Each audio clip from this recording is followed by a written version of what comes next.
Hello दोस्तों, स्वागत करते हैं आज के बीच में आपके अपने चैनल स्टडी मिरर पर। दोस्तों बात करेंगे 69 शिक्षक भर्ती के मुद्दे पर। तो वीडियो बिना स्किप के अंदर बने रहे मेरे साथ आपके अपने चैनल स्टडी मिरर पर। जो लोग चैनल पर नए हैं तो प्लीज़ चैनल को लाइक करें, शेयर करें, सब्सक्राइब करें, साथ में बेल आइकन ना भूलें ताकि मेरे वीडियो नोटिफिकेशन आप तक पहुँचते रहे।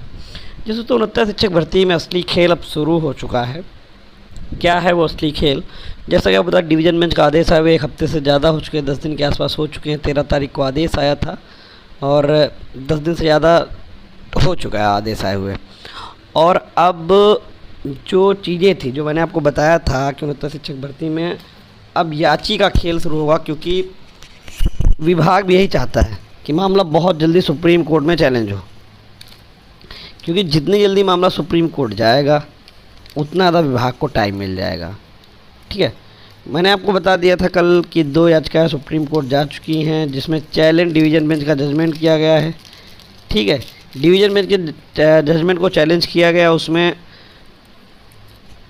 ये स्पष्ट लिखा गया है कि जजमेंट है 13/8/2024 का। ठीक, इसको अभी 2 याचिकाएँ पहुंच चुकी हैं अचयनित की, और जो याचिकाएं हैं इसमें कल मैं न्यूज़ डिबेट भी देख रहा था, टीवी डिबेट देख रहा था, जिसमें चयनित भी अपना पक्ष रख रहे थे।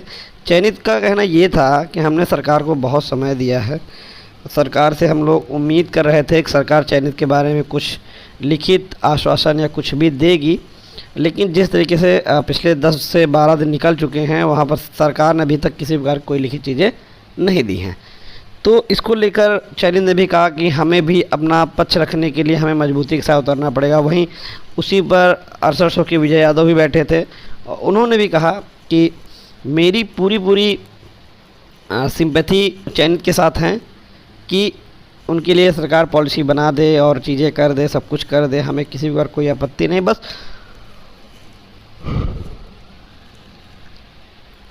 हम 6800 लोग उसमें ले लें।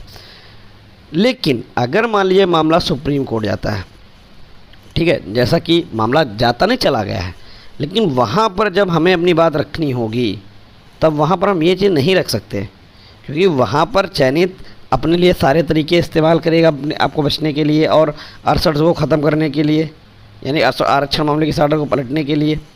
और वहाँ पर हमें भी मजबूती के साथ अपनी चीज़ें रखनी पड़ेंगी, क्योंकि कोर्ट में जब 2 पक्ष होते हैं तो कभी भाई भाई नहीं होते। इस चीज़ को हम जान लिया, अगर दोनों पक्ष भाई भाई हैं तो कोर्ट गए ही क्यों? दोनों हमेशा विरोधी होते हैं कोर्ट के अंदर। तो वहाँ पर जब एससी मामला जाएगा तब 6800 अपनी तरफ से पैरवी करेगा और चयनित अपनी तरफ से। चयनित खुद को बचाने का और आरक्षण वाले डबल बेंच के आदेश को रद्द करवाने का प्रयास करेगा, और 6800 वाला जो भी है आरक्षण पीड़ित अभ्यर्थी है वो पूरी तरीके से प्रयास करेगा कि यही ऑर्डर सेम ऑर्डर आ जाए। तो ये सारी चीज़ें सुप्रीम कोर्ट के अंदर देखने का। दूसरी सबसे बड़ी बात कि जो भी लोग एडवोकेट के होंगे उनकी संख्या इतनी ज़्यादा होगी, आप समझ भी नहीं पा रहे होंगे कितने हो सकते हैं। देखिए, चयनित कम से कम 2 सीनियर एडवोकेट, कम से कम मैं बता रहा हूँ। उसके बाद आ जाए अचयनित, कम से कम 2 सीनियर एडवोकेट। उसके बाद आ जाते हैं 6800, कम से कम 2 सीनियर एडवोकेट। उसके बाद आ जाते हैं 27-21, कम से कम 1 से 2 सीनियर एडवोकेट। ये भी चलो हम 1 मान लेते हैं, ठीक। और उसके बाद बीएड बीटीसी भी सुनने में आ रहा है, इसमें अपना पक्ष रखने के लिए जाएंगे, बीएड को बाहर करो। तो अगर मोटा मोटी मान लें तो 7 से 8 या हो सकता है 8 से 10 सीनियर एडवोकेट आपको सुप्रीम कोर्ट में देखने को मिल सकते हैं, सिर्फ एक मामले में होता है शिक्षक भर्ती में। ठीक, और ये तो मैंने कम से कम बताए हैं, ज़्यादा भी हो सकते हैं। चयनित के पास पैसा है, वो पिछले 4 साल नौकरी कर रहा है, अपनी नौकरी बचाने के लिए कुछ भी कर सकता है, तो हो सकता है इसमें ज़्यादा एडवोकेट उतर आए। ठीक है, देखिए चयनित का सिर्फ एक ही पक्ष होगा। चयनित जो होगा वहाँ पर उसको आरक्षण मामले के ऑर्डर से कोई मतलब नहीं होगा मेरे हिसाब से। उसका एक ही मतलब, देखिए, क्योंकि आरक्षण बेंच का जो डिवीज़न बेंच का आदेश है उसमें चयनित का कोई मतलब नहीं। और रीज़न क्या है कि उसको सिर्फ पॉलिसी चाहिए, उसको सिर्फ पॉलिसी चाहिए कि पॉलिसी बना के चीज़ें उसके फेवर में कर दी जाएँ, उसको और कुछ नहीं चाहिए। उससे कोई मतलब नहीं कौन आ रहा है कौन जा रहा है। ठीक है, तो ये सारी चीज़ें हैं। तो जो 69 शिक्षक भर्ती की सबसे पहली बात तो याची वाला खेल शुरू हो चुका है। अब कौन कितनी अच्छी बना लेता है, कौन क्या करता है, ये चालू हो गया है। और ये कहीं ना कहीं एक चीज़ बता दें कि याची बनाना कोई गलत बात नहीं है, क्योंकि आपको सरकार से लड़ना, आपको याची बनाना। लेकिन मैंने देखा है पिछले 5-6 सालों में छोटे छोटी टीमें जिनका उद्देश्य सिर्फ सिर्फ पैसा कमाना होता है, सिर्फ पैसा कमाना। और वो लोग क्या करते हैं, आएंगे 10-20 कोटेशन लगा के पोस्ट डालेंगे, ठीक, कोटेशन लगाने के बाद बड़ी बड़ी डींगे मार देंगे और उसके बाद 100, 200, 300 याची बना लेंगे। और उसके बाद क्या करेंगे, जब हियरिंग का नंबर आएगा तो जूनियर उतार देंगे, सबसे पीछे खड़े हो जाएंगे, सबसे पीछे खड़े हो जाएंगे। और जैसे शाम को कोई बढ़िया आदेश आ गया तो सबसे लंबी पोस्ट डाके दे देंगे, ठीक है।